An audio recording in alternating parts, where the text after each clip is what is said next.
নমস্কার, আমি ধুমা সরকার বলছি। কালকে একটা ভিডিও দেখলাম, সেই অপরাজিতা নাকি খুব ভাইরাল মেয়েটা। তা মেয়েটার সেনাবাহিনীর ড্রেস পরে নাচতে দেখলাম। তা তুমি আমার মেয়ের মতন, তোমাকে বলছি, তুমি ওই ড্রেসটা পরে এভাবে রাস্তায় ধীরে ধীরে করে নেচো না, দেশটাকে সম্মান দেওয়া শেখো।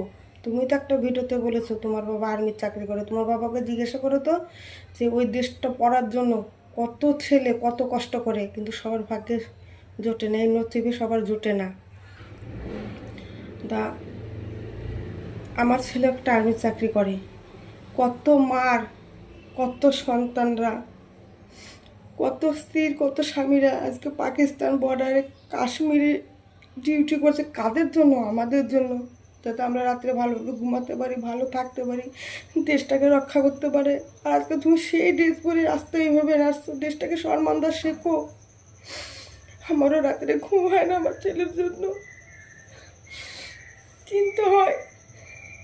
ভগবানের কাছে প্রার্থনা করো যে যে মায়ের সন্তানরা, যে স্বামীর বুড়া বোধের, যে স্বামীর আজকে দেশের জন্য লড়ছে, তাদের একটু ভগবানের কাছে প্রার্থনা করো যে তারা যেন সুস্থ ভালো থাকে, ভালোভাবে যেন বাড়ি ফিরে আসে। আর তুমি সেই ড্রেসটা পরে রাস্তায় এইভাবে নাচছো, ছি ছি ছি ছি, তুমি এটা ঠিক করনি।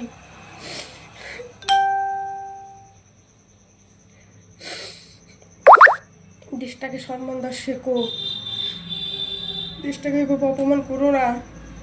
তোমার কোনো অধিকার নেই ওই ড্রেস পরার। তোমার বাবাকে জিজ্ঞাসা করো, তোমার বাবাও তো একটা আর্মির চাকরি করতো, তোমার মুখে শুনেছি।